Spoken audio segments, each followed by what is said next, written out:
G'day, welcome back, screen tappers. Day number.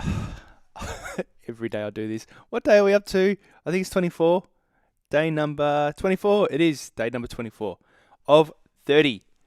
Almost there. Less than a week to go now. I think I finish up on Tuesday, and on Monday and Tuesday. Yes, Monday and Tuesday. I'm going to come to you at a different time. But until then, Friday, Saturday, Sunday, next 3 days, still the same time as I have been every time, every day. And today we're going to talk about third person perspective, over the shot perspective, and what it is, how you do it, why you do it. We're going to talk about all that sort of cool stuff in a moment.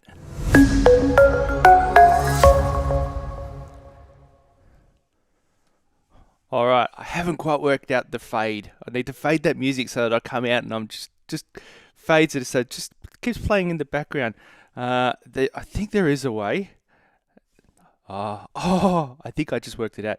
Hey, let's give it another go. You ready? Ready?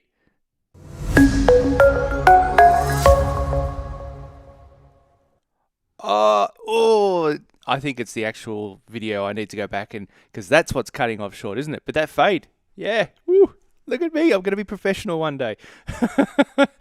Alrighty. So over the person or over the shoulder, third person perspective. Why do we do it? Let me go into my course and look at my notes. This is the Stronger Photo Composition 4-step system that I'm talking about. Over the shoulder, it's a powerful technique. And how about I just show you an image instead of me trying to describe it? I'll just go and show you, bang, straight away. There we go. So this is it. So this is the third person perspective where you're looking over the shoulder of someone or you're looking past someone. So it doesn't necessarily have to be, third person perspective doesn't necessarily have to be over the shoulder. Now, the reason why this works so well is because when I'm just going to bring myself back, but I'm kind of covering it. So let me just quickly fix that. Drag me over there. There we go. All right. So the reason why this works, what it does is it brings us as the viewer into the photo, doesn't it? It drags us in, it pulls us in because we imagine ourselves there. And that's what's so powerful about this is that when we imagine that we're there, it engages us. It does. We think, I can imagine being there. And this is why park benches work so well. Let me just have a quick look, see if I've got my park bench photo here. Yep, this one here. So this doesn't even need to be. Now I need to move myself again. I need to set up these macros so that, bang, there we go. So it's straight away. Now you can see here the park bench. Even though there's no one sitting there, it's still a third person perspective. You can still imagine yourself being there. Now, so it works. It just works. Because that's what we want. We want to engage them. We want them thinking. We don't want them just looking at it. We've talked about the Gestalt theory quite a bit the last couple of days or few days where our mind fills in the blank. So our eyes see something, our brain fills in the blank. And that's what we're doing here is our brain is filling in the blank going, with this particular photo, I can imagine myself being there. Now, if you're into gaming, then the whole idea of third person perspective is probably not foreign to you. You've probably heard of it. And it's where those games where you're driving a car or you're running around and you can see over the shoulder. So you can see part of them, not just the field of view. The first person perspective is just running around. You can see everything, get that field of view of what you can see. Third person is where you can see part of them. Now, in our photography, there's lots of different ways we can do that. So we can, like in this example here that I just showed you. Well, here's another one. Here, let me show you in this one. So this one here, this is a third person perspective, okay? But they're centered. It's not over the shoulder, but it's behind them. Now, if I bring up another example here, this was Marion's photo. I talked about this a little while ago, and this was one where, okay, let's go to the original. So that's the original photo, and you can you see there's a person there? You can only just see them. So I shared an app called Handy Photo where you can actually pick them up, move them, and then change the size of them. And now we can see them. They're isolated against the water, and now we have a third person perspective because we're looking behind them. We're looking and we can imagine ourselves being there. What else have I got here? I think I might have another one. I think there's quite a few I've thrown at you there. No, okay. What I'll do is I'll come back to this one with looking over the boy's shoulder in the park, because I think that's really cool as I explain this.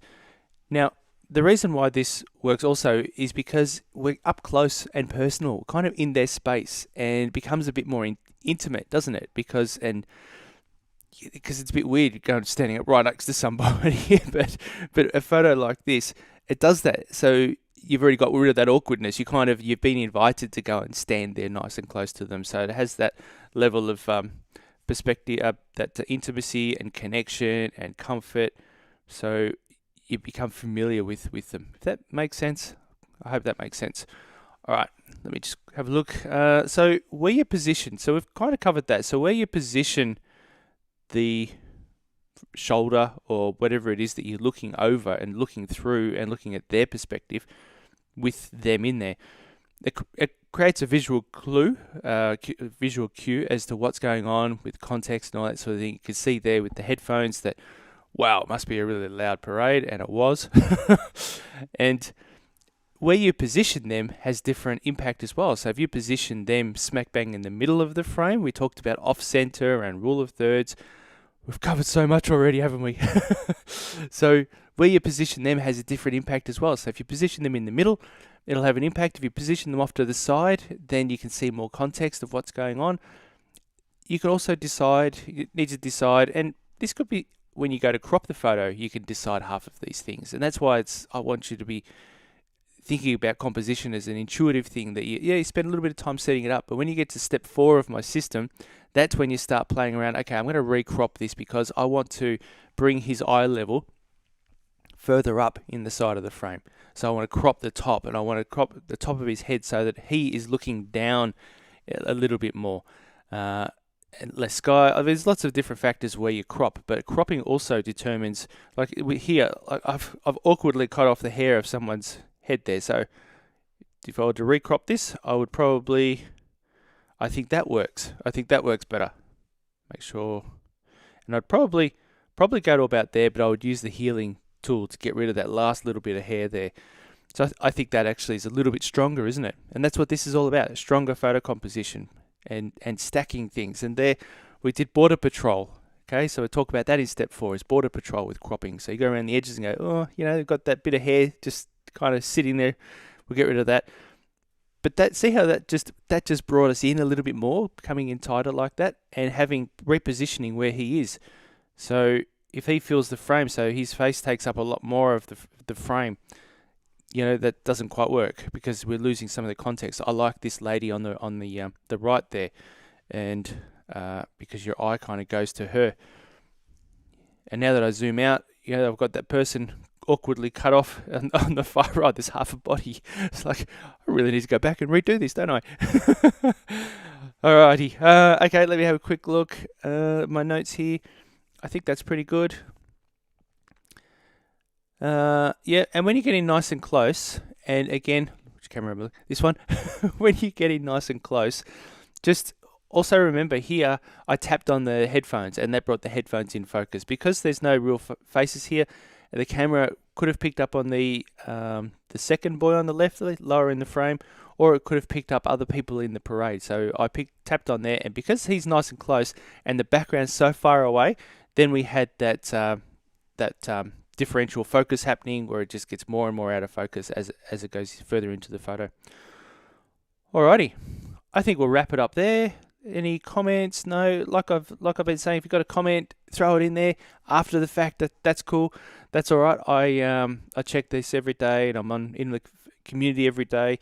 Actually, while I'm talking about the community, let's bring that up. So that's the website, smartphonephotography.club, and inside there you get access to the forum where we have discussions about all things mobile photography. I share all my latest articles in there, my podcasts, YouTube, content, all my fully unlocked tutorials are in there. It's free. There's a free course. There's PDFs, like handouts, like my top 5 photo editing apps. I've talked about a couple of them already here: Snapseed, Lightroom, Handy Photo, Touch Retouch. It's been quite a few already I've covered, hasn't there? Alrighty, so with that, I think we'll wrap it up. Nice quick one today. And what are we doing tomorrow? Let me have a quick look. I'll bring it up. Let's have a look. Let's have a look at the rest of the plan for the week. All right. So I have. Tomorrow's going to be a good one. Expanding the size of your photo. So talking about cropping. Sometimes you take a photo and you go, oh, I wish I had have just expanded that a little bit. And I actually, instead of taking a portrait or a square photo, I wish this was a landscape.